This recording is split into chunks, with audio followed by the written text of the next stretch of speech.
I had arthritis in my left knee, and it was like bone on bone, and I was limping and tripping over and all sorts of stuff with my right leg. So I looked like this crippled orangutan walking up the street or something, holding his master's hand or something like that. Yeah. It was terrible. Hello, everyone. We're here with Dave, and he's going to explain a little bit to us how he got started on keto, what his channel is about, and like where he is now in his life trajectory. So, Dave, the first question I have for you is, what was your journey to becoming carnivore? Okay, so do you want the short version or the long version? Give me the version that helps us to understand. So basically, I had a stroke at 17 years old. And when I went into hospital after having that stroke, I put on a lot of weight. And I lost a bit of it coming out of hospital, but I never really lost all of it. And I just have always had to put up with this feeling of having an unhealthy body and a bit of a pot belly and that kind of thing my whole life. And that's just gotten worse over the years as I've started eating more sugary stuff and drinking more alcohol. And everything kind of came to a head in mid 2022 when the doctor told me that I was pre-diabetic, and also I needed to give the alcohol away. And he prioritized giving the alcohol away, and he wanted to do that with drugs. And that really scared me. I said to him, please, can you give me a couple of weeks to try and sort this out myself? And he agreed. And I thought, I've got to give myself some self-control. And the only way I knew of improving my self-control was going on like a low-carb or a keto-style diet. I knew that kind of thing would give me control. And so I did that and gave up alcohol, gave up the sugar, went into keto. And I got through a week, 2 weeks, and managed to give up the alcohol and everything. But due to some other issues I was having with keto, I started looking around for solutions and eventually found what became Carnivore for me. Okay, I have so many questions. You said you had a stroke, you were really young. Like, did the doctors ever talk to you about why you had a stroke? Like, did they have any ideas for you about why that happened? The stroke was caused by it was called a subarachnoid hemorrhage, and basically it's an aneurysm in the subarachnoid space in your head, which it's just a weakening in the blood vessel that eventually gets so weak it blows out like a blowout in a tire. Hmm. And then it gets weaker and weaker and weaker and just goes. And it did that while I was asleep one Sunday night. And I woke up the next day and went, it's a terrible headache. Okay, well, I'll get ready for work anyway. And got ready for work and went to work. And just as I was traveling to work, I got progressively worse. They just said it was a weakening that was congenital. It's been there since birth. It was congenital. It's been there since birth. Okay. I don't know. That's an answer we often get about a lot of things that happen to us, but okay. I guess this is one of those. I think that's the we're not really sure answer. Yeah, that's unfortunate though, because it doesn't really give us a direction. They also ask you eventually to stop drinking. And how did you know that keto would help with that? I just knew from the past. Like, I've done low carb and keto on and off for over 20 years. Oh, okay. My first interaction with low carb was discovering the Atkins diet in like 2000, 2001. And I bought his book, read through it and thought, well, I've tried everything else. I may as well try this. And it was really big in the news at the time, which is what had prompted me to look for the book. Everyone was raving about it on the news, and all the specialists were on the news talking about how it was going to, lead to everyone having a heart attack and dropping dead and that kind of thing. I thought, well, There's so many people saying it's helping them. I'm going to give it a try. And the weight just fell off. And there's like, I think there's 4 phases of Atkins, and the most strict is the initial one, which is the induction phase. And I never really stepped much out of the induction phase, which is almost carnivore. The induction phase is really strict keto, almost carnivore. I thought it was great, but there was so much bad press about it, and I got so much pressure from colleagues about it that I eventually gave it away. But one thing that I discovered, apart from the weight loss, one thing I discovered doing Atkins that time, and then also doing Atkins, keto, whatever, over the years since then, is whenever I was on it, I had so much self-control, relatively. So I'm sorry, you said that there were problems with keto, which is why you eventually switched to carnivore. I'm kind of curious to know what problems, like were those problems social problems, or were those problems food problems or health problems, or maybe all of them? Health problems, excessive bathroom activities. So, gastric issues. So basically, I was very soon, very, very soon after I'd eaten, or very quickly after I'd eaten a meal, I found myself in the bathroom. And I'd never experienced that before when I'd been doing Atkins or whatever before. And so I started looking on YouTube. I started searching on WebMD and all this kind of thing for solutions. And on YouTube, I think it was a Ken Berry video, and he was talking about how vegetables have defense chemicals, and some vegetables are worse than others, and are likely to cause gastric distress in some cases. And the vegetables he singled out were the ones that I was eating. And I was eating those ones in particular because I'd been told they've got lots of vitamin C. And I was like, I've got to have my vitamin C. And so I just gave those away, and things improved. And so I thought, well, this is great. All I have to eat is meat and eggs, and I'm good. Was And that really so, your reaction? yeah. That it's great? Yeah. Okay. And so a bit more excited kind of than I am now, but I just thought, well, this is awesome. I was still, of course, I was a bit worried because, I was still in the mindset of you needed to eat vegetables. But at this point, I was now getting into watching a lot more of these videos, and I was discovering Dr. Chafee, and I was discovering Dr. Baker and all that kind of thing. And I was going, okay, well, these guys aren't doing it either. And so my confidence started increasing about the fact I knocked them out. And so I just haven't had a vegetable since, I don't know, late June, I guess, 2022. I Yeah. love that answer because I appreciate that answer from a fellow person who hates to cook. Or at least that's my reason anyways. I hate cooking, so like being able to throw meat in a pan, love that. Yep. So it's very interesting. What was your reason for? Did you hate vegetables, or did you just not like cooking them, or what was the reason that you were so excited about it? I mean, I like vegetables in as far as, like, I like crunchy things. Okay. So like I like that crunch in food. And like one of the vegetables that I really did enjoy was like bok choy. And it's a really weird reason that I enjoyed it.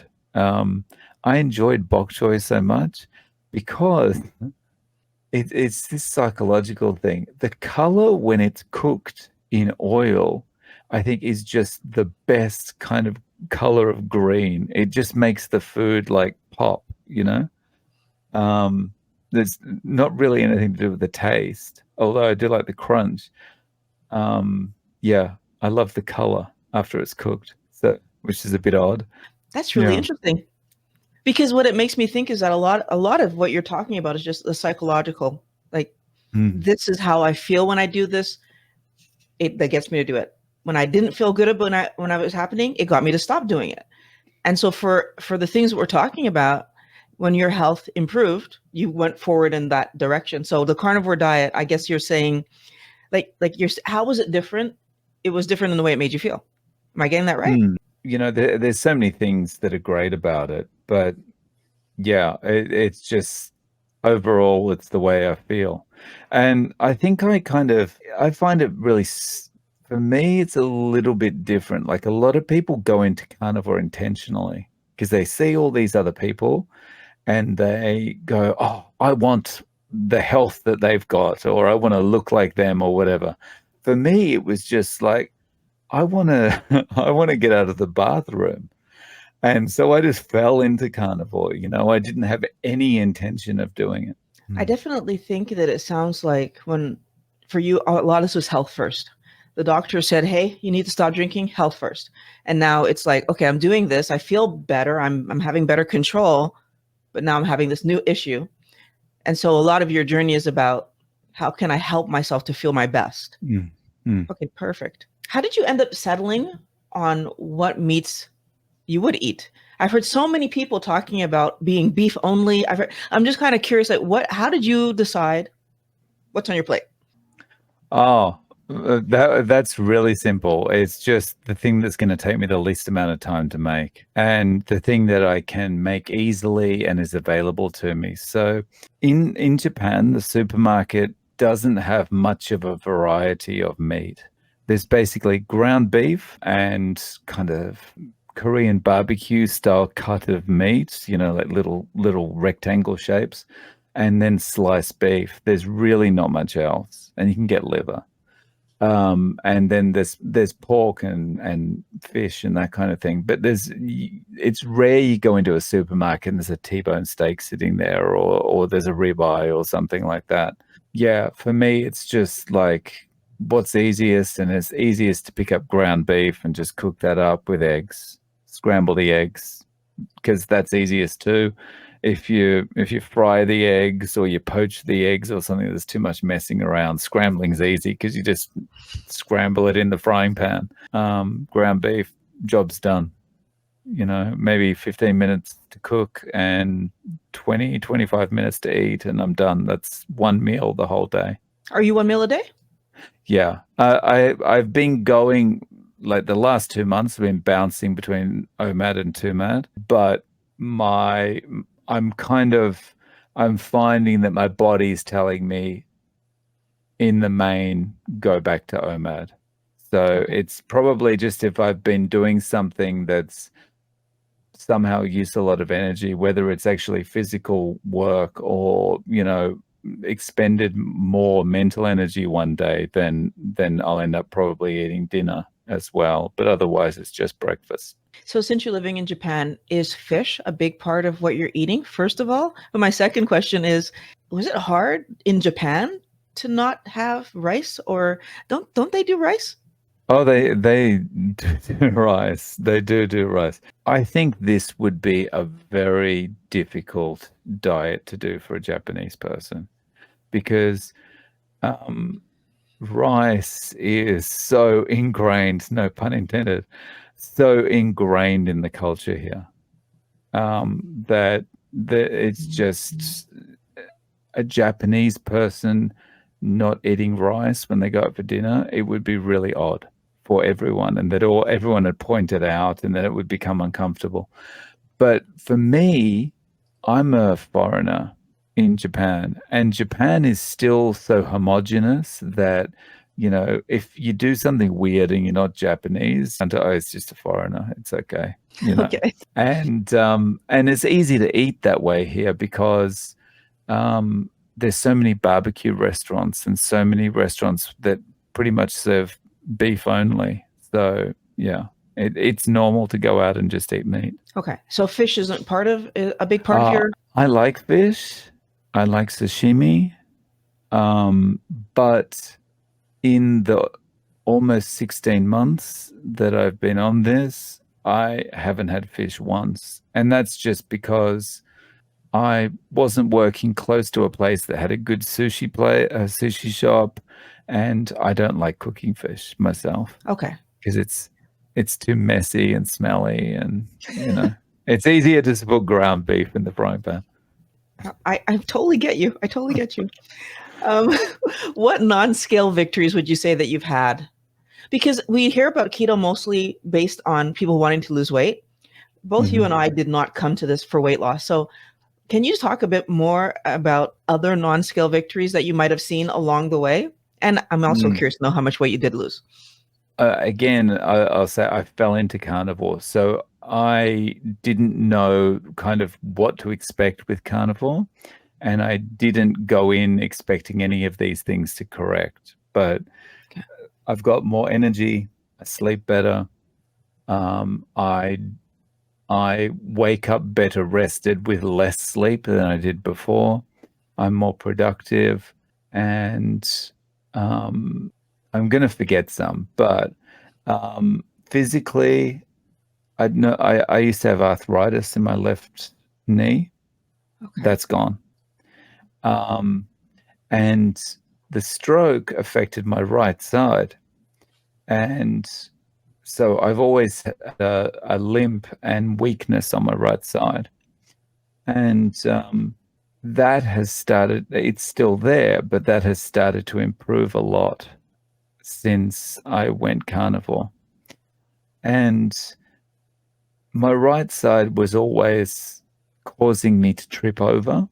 Like, because it's that side is weaker, I would often kind of drag my right foot a little bit as I was walking. And so what tends or tended to happen is I would drag my foot a little bit so that the kind of the upper side of my foot gets caught on the ground, if you know what I mean. Yeah. And that would cause me to fall forward. And I'm so used to it happening that I'm very good at righting myself. Like I rarely actually ever fall down. Um, but since I've been on carnivore, that has improved a lot. And so if you imagine, like for about a year and a half, year and a half before I started carnivore, I had arthritis in my left knee, and it was like bone on bone. And I was limping and, tripping over and all sorts of stuff with my right leg. So I looked like this, I don't know, crippled orangutan walking up the street or something, holding his master's hand or something like that. Yeah. It was terrible. And Um, it's and it's improving. all gone. Yeah. It's So the arthritis is gone, the right side's improving. so can I And point out that often uh we're told that arthritis, like once we're in that path, like that's the path to destruction, like it's about medication. hmm, And you're telling me that you had arthritis, had past tense. It's no longer yes. there. There are reminders sometimes, like sometimes it's not pain, but sometimes there's a little bit of kind of, I can feel a difference in the joint a little bit. But that just reminds me, you are so lucky you found the carnivore, Yeah. and like before, walking up the stairs or walking down the stairs was exhausting. I was holding the handrail. I was going up kind of on the side so that, I would have to bend my leg the least amount possible. And, just slowly, almost like one leg up on the step, then bring the other leg up, then do the next step. And like I'm running down the stairs. I'm taking the stairs two at a time going up. I've got a video on my channel of me jumping down the stairs. It's just it's unbelievable. I mean, unfortunately for me, it's believable because I had a very similar story, but I can so empathize with this.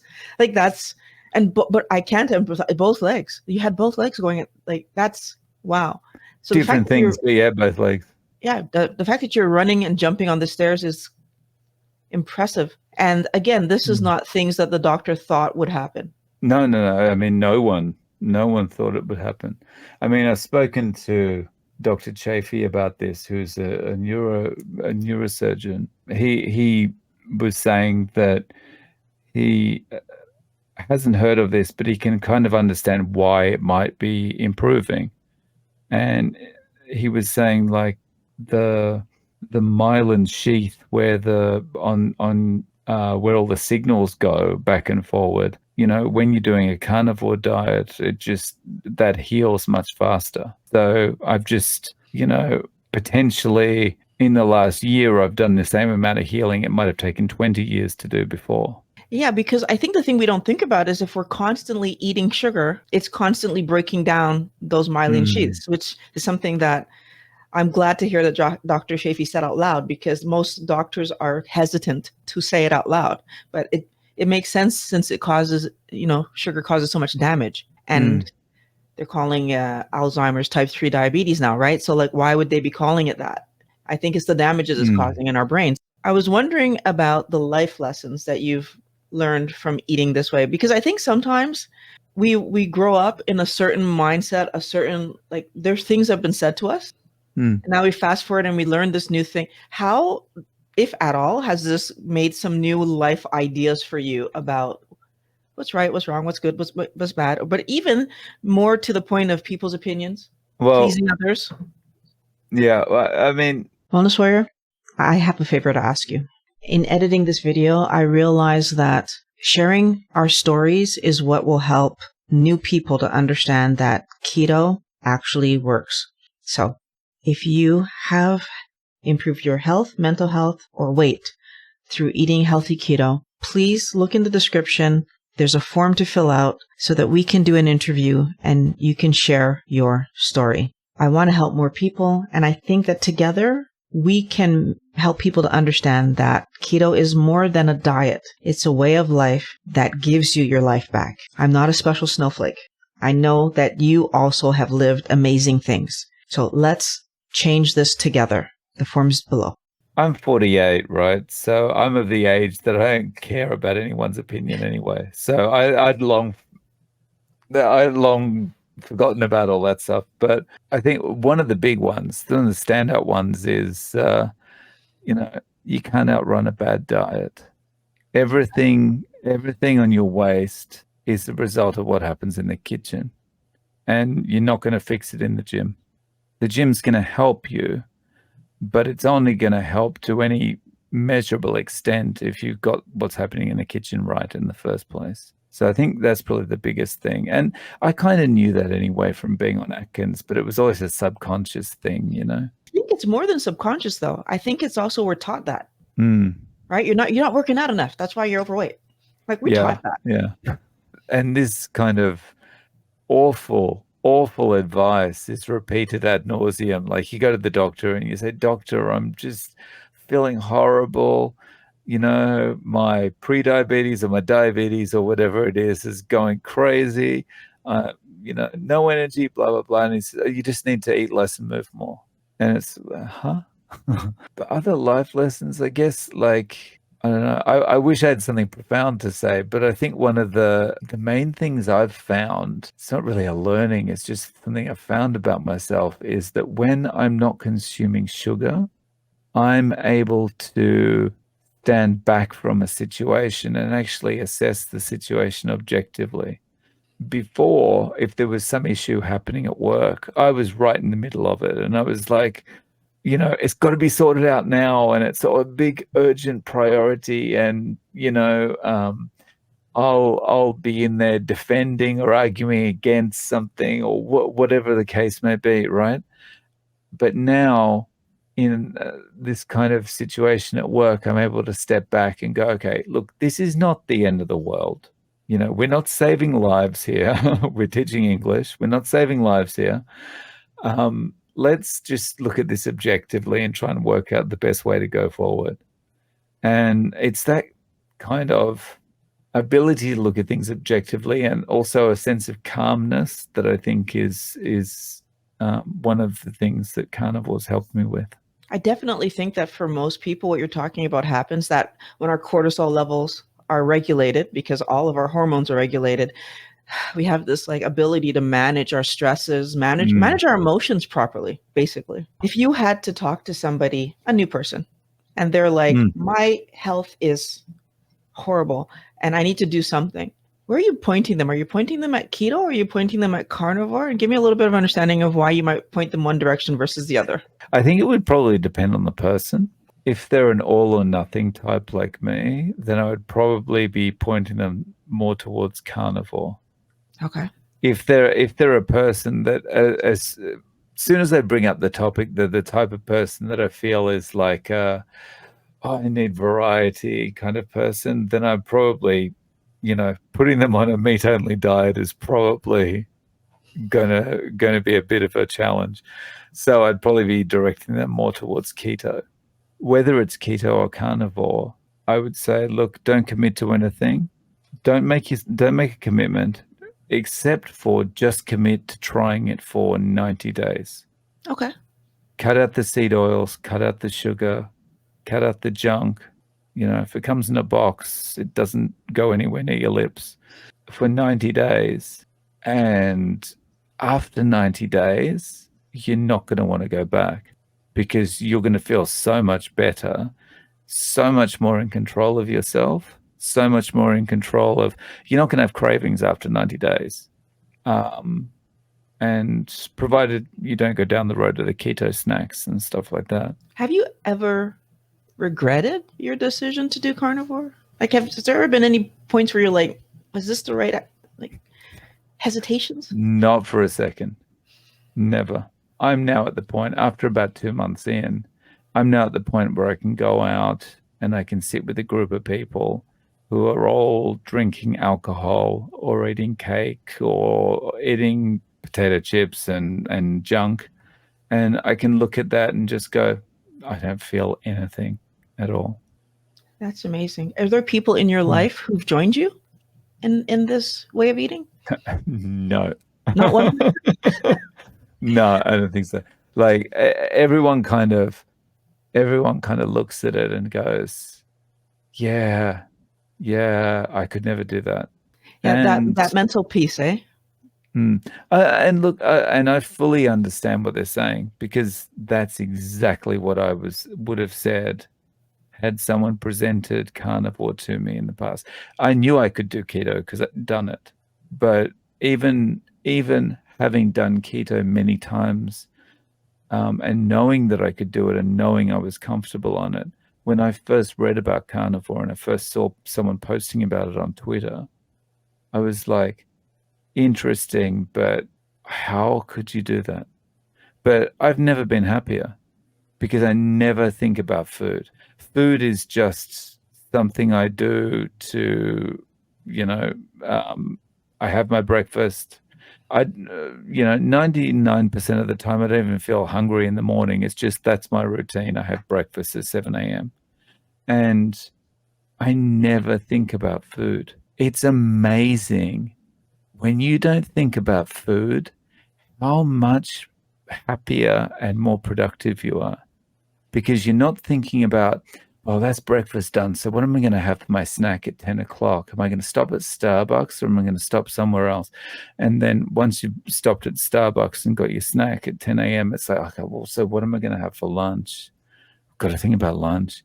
And then it's afternoon snack, and then it's dinner, and then it's a snack before bed, and then it's a drink before bed, and it just never ends. Wow. And that's all time that's coming out of your productive hours of the day.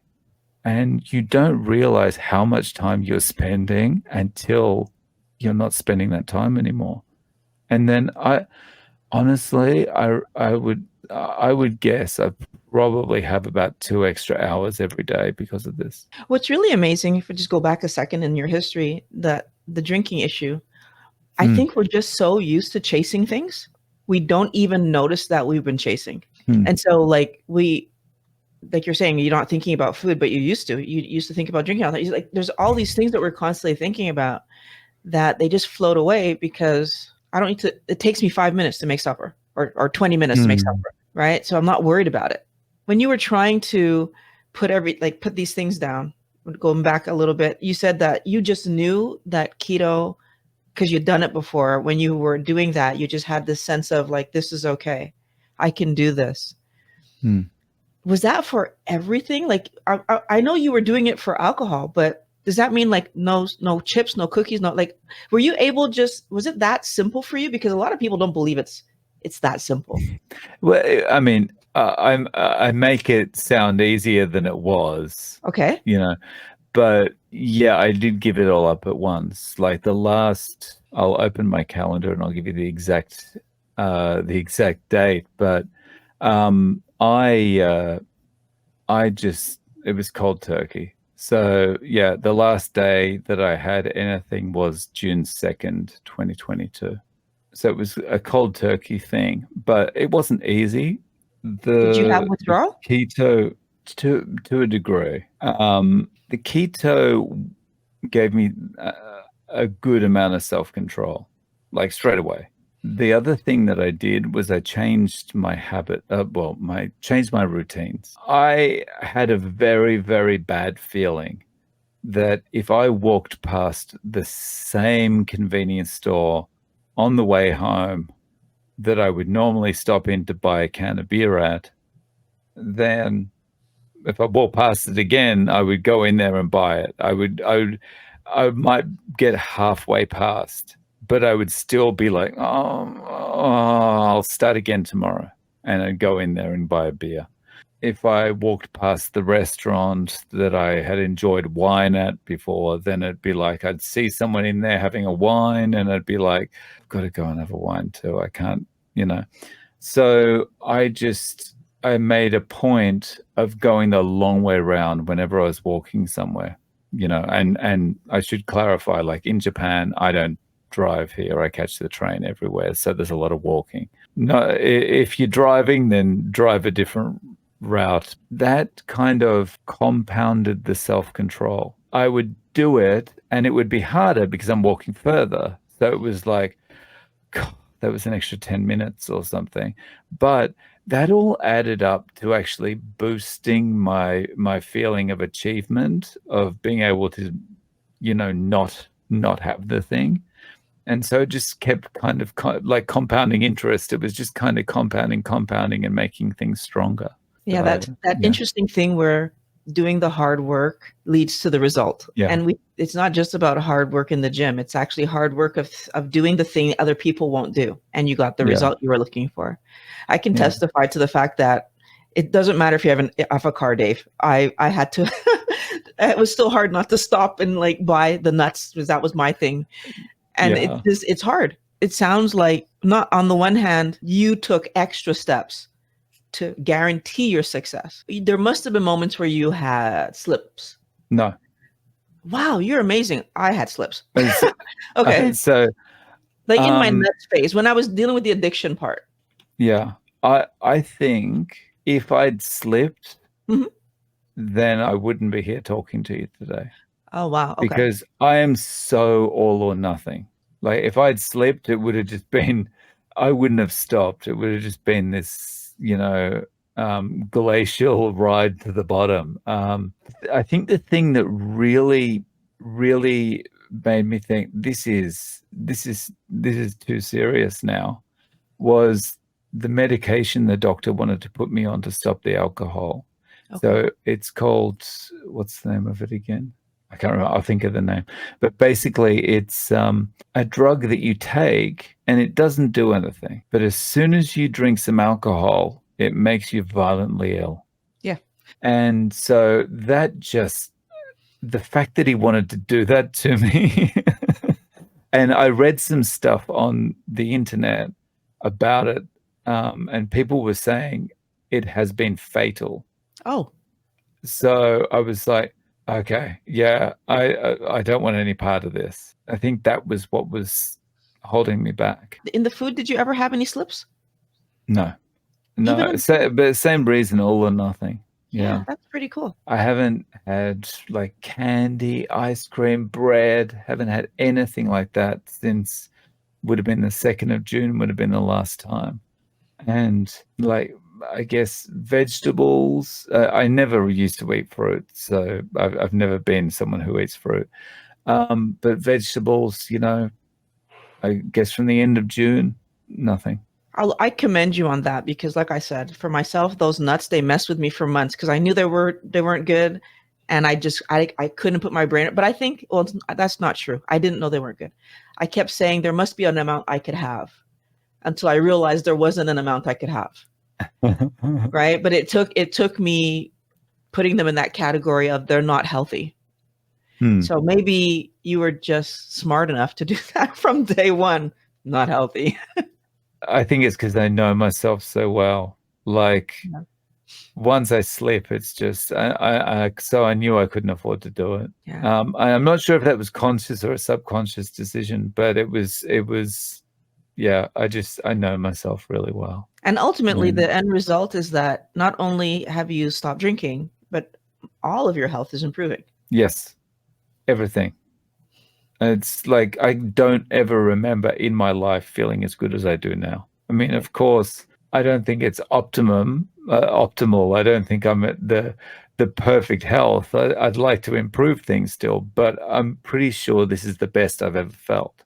That's the best you've ever felt. And it's only going to Yeah. get better because you're still Mm. eating this way. And the thing is, as well, when you go onto keto or you go onto carnivore, one of the things that I think is different is, of course, you're less likely to think of this as a short-term solution. I just need to get into that wedding dress, so I'm gonna, go on carnivore for a couple of weeks. Most people are not doing that. But the other thing that changes is, as I said, I'm 48, and since I turned 35, so about 13 years ago, every year at my birthday, it's always been feeling like, so how much time have I got left? Okay. Like, it's always like, how many years left? How many good years left, I should say. And I don't feel like that anymore. I feel like it's open now. I've got as much time as I want, almost. And what's next? What's the next challenge? It is amazing, I think, because it sounds like we're both in a similar situation on that front where today I can do things that I couldn't do or do them easily that I couldn't do 10 years ago.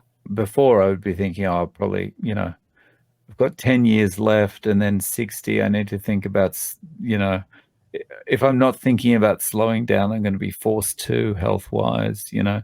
Now I don't feel like that at all. I feel like 60, that'll just be ramping things up by then. Is there anything that you want to point people towards who want to may have more information or talk to you more, or like where do you want to point people? If you want to check out my channel, I've got heaps of videos there, showcasing my jumping up and down stairs. Um, and other bits and pieces. You can check me out. The channel is called No Carb Life, and the handle for that channel is at Zero Carb. Perfect. Well, thank you so Mm. much for talking to my audience. I hope this inspires everyone. You can do this. You can improve your health, actual physical health, like he did, like I have, and of course, improve your weight. So thanks for watching, and check out the video on the screen right here. That's going to help you to eat properly on a keto diet.